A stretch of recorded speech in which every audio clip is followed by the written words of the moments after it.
All right, good afternoon, everyone. 31 minutes after 12. A bit of a special edition here of Storm Talk. I know a bit delayed here today.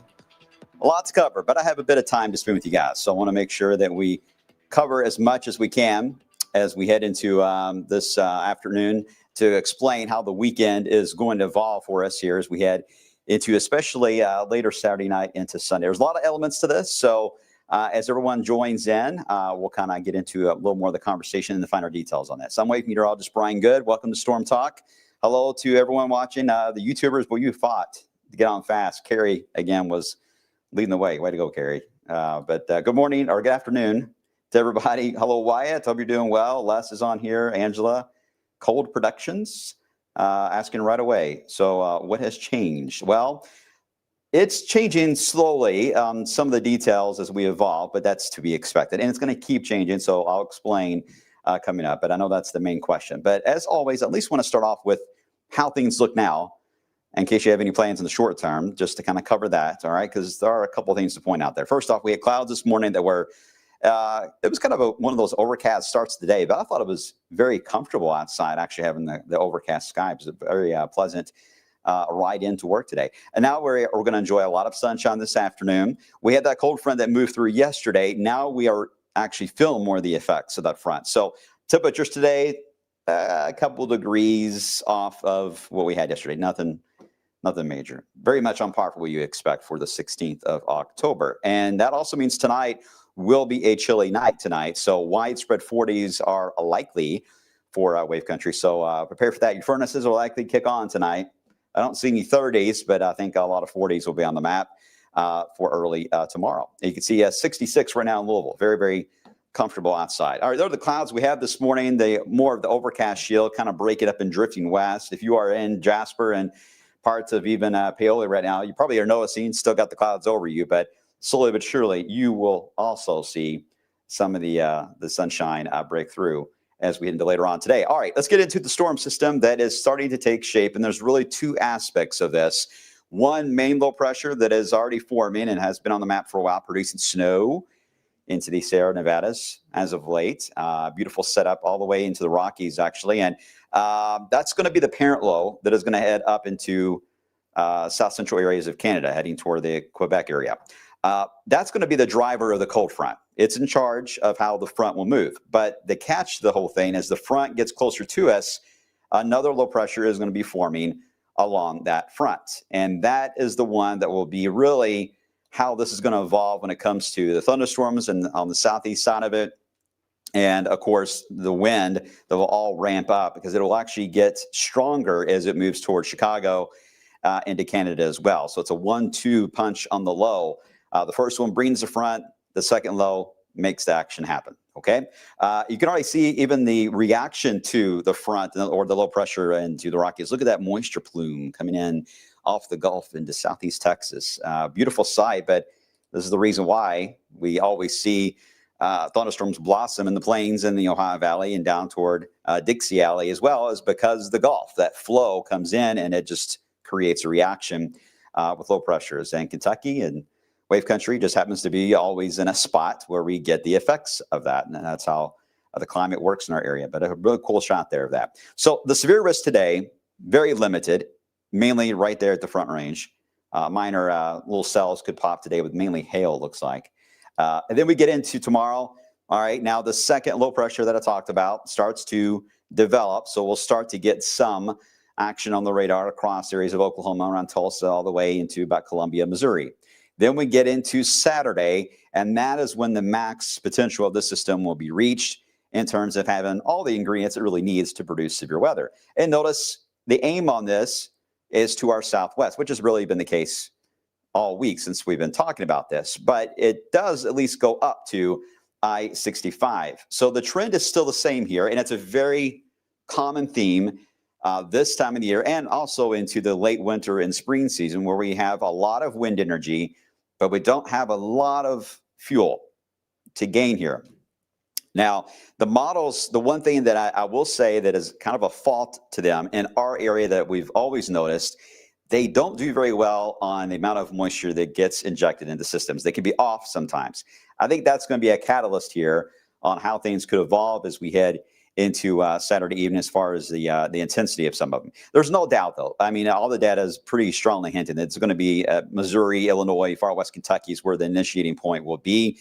That's fairly locked in for them. But let me be clear. This is not a major event. This is not a big record-breaking severe weather outbreak. It stands out because it's really going to produce such a widespread wind field in the area in a period of time that we have been very quiet. We've only had one bad day this month, right? That Tuesday of the record rainfall. I mean, it was pretty bad, but one day. So we've had a lot of quiet in the area, and obviously we're very lucky and blessed for that. But the problem is now is that we're going to get into a much more active setup, and we just want you to be prepared for this. It is a change. So your outdoor equipment, as far as your patio stuff, make sure that all that's secured if you haven't already flipped it over for the winter look anyway. Make sure your Halloween decor is anchored down good. I don't know if you want the inflatables inflated or not, although most people deflate them during the day. But if you keep them inflated in the day, it may be a bit of an issue, especially on Sunday. So just kind of a heads up on just the change in weather. And I know a lot of you have plans too, so we want to make sure to give you the finer details. But the severe risk right now stops the I-65. Could this go further east? I know someone's going to ask this. It could. It really just depends on how quickly they race. And the problem we're going to have here is that this line, I don't think it's going to be just a straight line of thunderstorms. I think there's going to be little segments that bow out and bow inward, and that is going to cause the timing to vary on where you're at. It could be before midnight for some of you in Indiana around Du Bois County and Orange County, but some parts of central Kentucky, it may take until almost 2 a.m. to really get the portion of the line into your area. So there's still a lot of questions on timing because we don't know the orientation of the line yet. So that's problem number one we've got. Again, number two, I mentioned the fuel. Now, the one thing that is in our favor is a big plus. This is at night. So it's hard to gain a lot of fuel. This is not July. This is not August. So you don't have that really warm, humid setup in the overnight hours. But it is going to be a warm day. But the wind is going to get quite strong above our heads. The question is, can that wind make it below the tree line? So what I'm going to do, there are a lot of different models I could show you. And this one in particular is going to be one of our in-house models, but they're all a little different. I'll just walk you through the little variations of what we're looking at because a lot of the high-res data hasn't fully seen this event yet. It just now started to at least edge into it today. I think the evening runs tonight will be the first full picture we're going to get. And I know it's real close to the event, being a Thursday night, and we're talking about a weekend, but that's just how things work with data. So we have a good idea on the general aspects, but we need those finer details answered. So let's walk through this. We're fine today. Again, chilly tonight, no problems, yada, yada, yada. Clouds increase tomorrow. Tomorrow's going to be one of those high overcast type of days. Hazy outside, but still relatively nice. Temperatures do bounce back into the 70s. So I don't want to skip over Friday. Friday is not getting enough love, but Friday will be a decent day. Friday night, you're fine. You're going to go out to haunted houses, some of those outdoor events, haunts, and Jack-o'-lantern spectacular. You're fine. You get into Saturday daytime. This is going to be interesting. Saturday daytime is going to be a very warm setup. We'll get into that in a second, but that warm surge kicks in. And then remember, the red indicates fuel, storm fuel. That starts to increase as we head into later Saturday afternoon, and the storms love that. They love that. They feed on it, and you see they've already blossomed at this point. Now, this is, I will say, one of the faster models. Some of the others are behind on this time frame, roughly about 2 to 3 hours. They really don't have the storms firing up until almost 5 p.m. in that area. So Again, there's going to be some wiggle room here, but I just want to give you a storyline picture of how that evolves. Starting into our far western sections of Kentucky as we into late Saturday afternoon. Again, windy and warm. The daytime period of Saturday, if the sun is out, and it will cloud up at some point, but if it's daylight outside, we don't see any issues for the daytime period other than wind. I think the wind is going to get quite gusty by Saturday afternoon, but it will actually feel like summer outside. So a lot of you will be outdoors. You'll be in your shorts, not exactly pool weather, but it is going to be unusually warm. But then we get into Saturday night, and this is where we get into the thunderstorms that begin to approach. This model, again, wants to do the straight line idea. I'm not sold on that yet. I think there may be some Boeing segments, but the snapshot is 7 o'clock entering our western counties. Again, this is one of the faster ones we've been looking at. We need to get more data on this, but I want to give you an orientation of the line. Moves in, and once it crosses over wave country, you can see the obvious weakening that happens. This is one of those setups that we get in the cold weather season or cool weather season, fall and spring, where you get a lot of wind over your head, but you don't have necessarily the ability to tap into that wind and send it straight down below the tree line. I remember several times where you can actually go outside in these events and you can even hear the wind flying over your head. It's a loud roaring sound, but the trees are barely moving at the ground level. We call that inversion. It's a natural thing that happens at night, almost like the same thing as a cap we talk about on the hot summer days that block storms. It can actually be a shield, a force field, if you will, around us to prevent the wind from dropping down. Sometimes that holds, and sometimes it gives way, and pockets, if the storms, even tall showers, they can get up to about 35, 40,000 feet.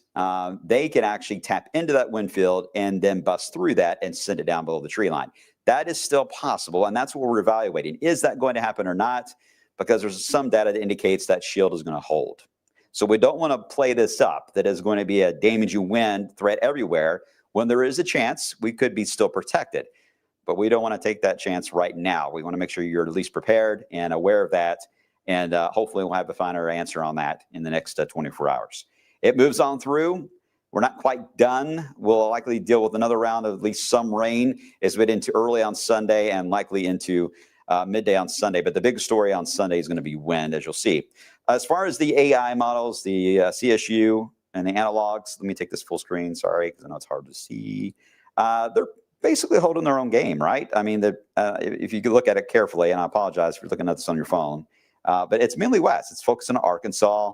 All three of them are actually focusing on the Ozarks area, but it does bring it east to about I-65. So SBC actually is lined up fairly well for the game plan there, okay? So let me show you the inversion. This is a sounding, looking at the atmosphere. I know there's a lot of stuff on here, right? But you're looking at the atmosphere sideways. So basically we're down here walking around. Up here, planes are flying around, all right? So you're looking at the profile going up. Red line is temperature. Green is moisture. Notice right here, you want the red line. Normally, the red line just will go at a slant, indicating it gets colder as you go up. That's a natural thing. But when it doesn't do that, that's the inversion. And look right there. Do you see it? You may have to zoom in on your phone. You see that little jog to the right on the red, the temperature. That is the inversion. It's roughly about a mile and a half up above our heads. Not all the models, especially the NAM, tends to be a little aggressive on not having a shield like this. So the NAM really wants to bring the wind down. This is the GFS model. It's holding its own game of saying that it will be there. So that's our battle. Will it hold or not? It's not an overly strong one, I will say that, but it is at least one that is pronounced on sounding. So we're going through the data today, and we'll see if we see agreement on the signal showing up, or does that erode away? And if it erodes away, well, then we know basically how the game plan is going to likely end up, right? So I'm going to give you at least a snapshot of the rain chances where we stand now. And this is going to evolve, but I want to give you something to work with. And this is a grid of chances going late Saturday into Sunday itself. Notice we start to ramp the rain chance up. Most of this is going to be west initially, and then we really ramp it up. The most max we'll get for the radar being lit up with a line of thunderstorms is roughly around midnight to about 3 a.m. That will be the max potential. And then we'll see that dwindle down, and then we'll get backlash type of rain and showers on the other side. But the bars stay red even into Sunday because we transition from watching this line of storms to now dealing with just general wind that's going to last for hours on Sunday. So this is a multiple threat type of setup that we're facing here. So that's why the red gets extended. So let me cover first off the record potential on the heat. Weird to say that in mid-October here. This is impressive. We're going to go with about 85 here in Louisville. Record is 87. I think right now that's safe, but it's wild that we are talking that it could get close to that. So this system's got quite the kick to it, and I think that's something to watch. Do we overachieve? If we overachieve, does that then add a little more fuel than the models are accounting for? And therefore, they could stay a little stronger as they approach. Oh, that's a good question. That's a good question. And that's something that we're considering as well. So there's a lot of factors to this. It's our job to worry about that, not you. It's your job to keep checking back in with us, though, so you stay informed and know the latest as this evolves. That record, by the way, set back in 2016. By the way, I'll get to your questions in a second. I know a lot of you are asking questions, so hang tight. I want to cover all the bases, then we'll get to it, I promise. So looking at the wind field, this is, I believe, the Euro that is showing the wind with the front in general. It actually is not bad on the wind. I mean, over 30 miles per hour. Okay, that's not bad considering that the wind above our head is going to be over 60 miles per hour. So we'll have to wait and see if we see these numbers go up. That would tell us, too, that the inversion is not going to be there. And therefore, we may have more of an issue of wind damage potential. But right now, I think at least a surge of wind with the front is likely. But again, it's going to be windy in general Friday or Saturday afternoon because of the warmth being pulled in ahead of the front. Then we'll get a lull. There's the lull right there. So the wind actually will relax as we get toward about, say, 5, 6 a.m. on Sunday. You'll notice a bit of a calm nature to it, but it doesn't last because now we deal with another surge on the backside of the system. And this is going to arc in a southwest side of the track of the low. So we got to figure out where the low is going to be positioned to know where this band of stronger wind that curls around it, where's that going to be? Is it going to be a little more north? Is it going to be a little more southwest of us? That's got some wiggle room too, but it looks stronger than what we would even have potentially with the line of storms. So this could have caused us more of an issue than the overnight Saturday issue. In fact, this is getting real close to advisory level for wind advisory. So we'll see what happens. Weather Service may decide that's their job. So, but it's going to be up there, especially if we go partly cloudy. If we go partly cloudy by midday, early afternoon on Sunday, yeah, I think these gusts are going to get to at least 40 miles per hour. So hang on tight. It's going to be a bad hair day on Sunday. Once we get into sunset, that wind relaxes. And then that low pressure heads off to Canada. But then we get into Monday, we quiet down briefly, and then yet another system rolls in with another round of wind coming into play. And this one could be another wind advisory setup, especially for Indiana counties. It's possible. This one's got quite the kick to it as it moves on through. And when you look at, this is another sideways profile of the atmosphere, again, looking where planes are at versus where we're at the ground. These little dips are where the wind tries to drop down to the tree line here, all right? You see that happen Saturday night into Sunday, Sunday afternoon, and then here's the Tuesday, and yeah, there's another one too on Thursday that shows up, and then we get out of the woods here. We kind of calm things down toward the weekend, but for Saturday night, Sunday into early next week, we have a few chances here where the wind is going to be surging to fairly high levels.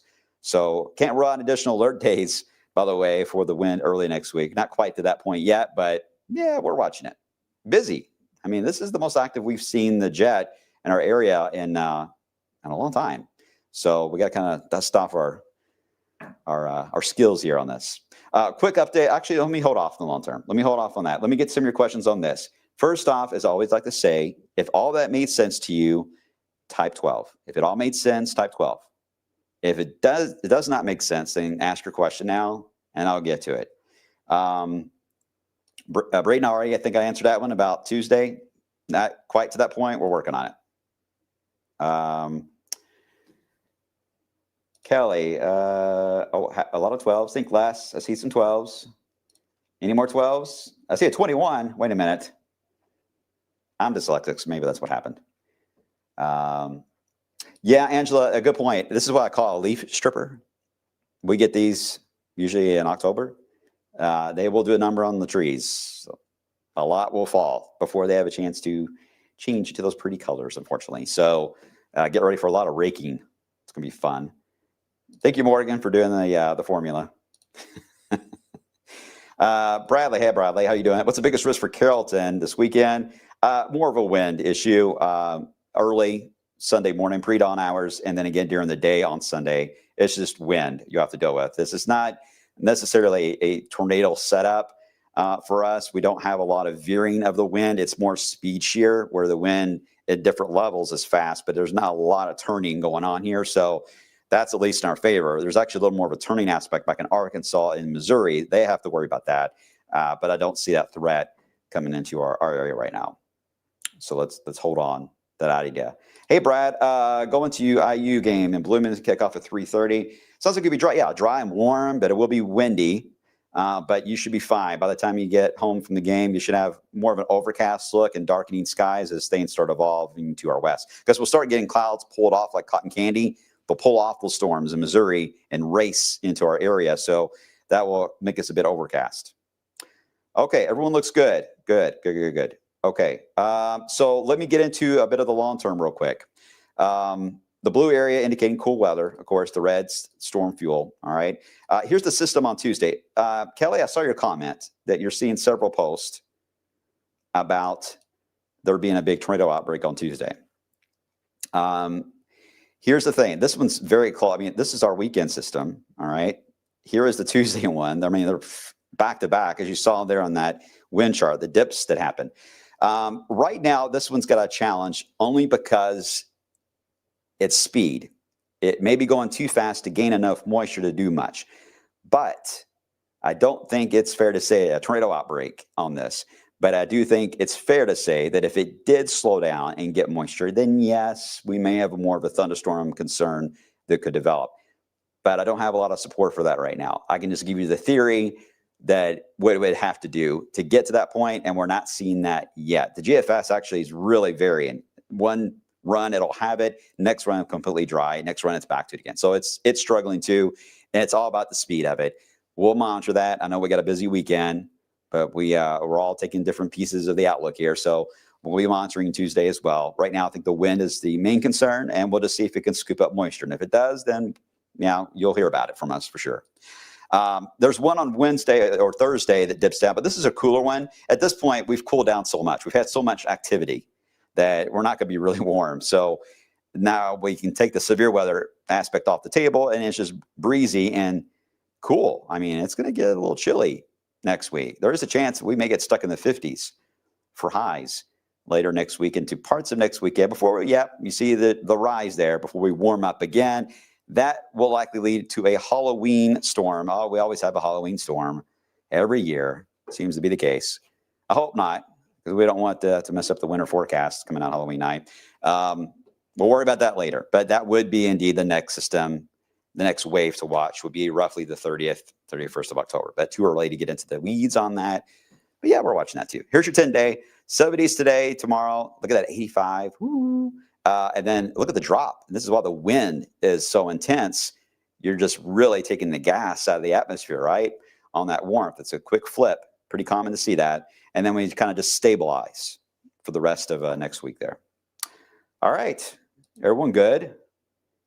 What'd you say, Braden? I bet Wavy is going to be active this week. Yeah, this is going to be it's going to be a big workout for Wavy, because Wavy, again, on our streaming channel that you guys are watching right now, Wave Weather Now, Ryan Hoke has done a great job in setting this up with Wavy, because Wavy, and I'm not sure if the alerts have been popping in. It will pop in traffic, but more importantly, it will pop in power outage numbers. So if there are outages, it will instantly pop it on the screen, and you'll hear the alert. So turn the volume up. You'll hear the alert pop up on the screen. And if there's any warnings, obviously, you'll hear about that. Any damage reports we're getting from some of you at home, your viewer reports, they can get adjusted into the system through MPing, and it will populate those and make an alert. So Wavy is going to be busy for sure, and I hope you guys keep an eye on that Wave Weather Now channel. And don't worry, you're not going to miss anything from us, because if we're live in here or on TV, it interrupts that signal, and so you're not going to miss it. So I keep it up at my office at home. I keep the channel up sometimes for the music, because Ryan switched over to the spooky Halloween music now. But it's a good tool to have. So I hope you guys have that. Make sure you have the Wave Weather app. It's a great thing to have in this setup, especially a very active setup. It's that time of the year, guys. Get ready, buckle up. We'll be busy for a while. Love the 10-day finding some fall weather. Yeah, it's about time, right? But this is what we always do. This is probably more of a season changer, to be honest with you, for front than anything. Adam, what are the wind speeds we're looking at? It's going to be close. Advisory level is frequent gusts to 40, I think over a 3-hour window, something like that. We tend to be a little higher in Louisville at SDF just because of the openness of how Ollie International is. So we tend to go a little higher in spots, but obviously if you're in a higher elevation, you'll have probably a higher speed there. But it could be around 40, maybe 45.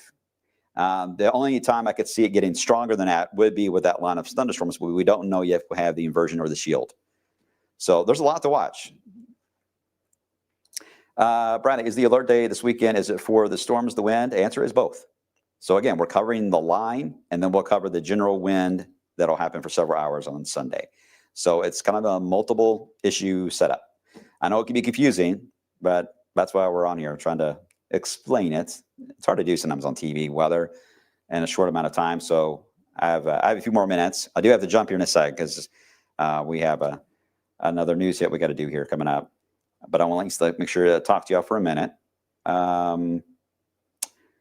Hey, Michael, working in St. Louis next week. Any chance of hail?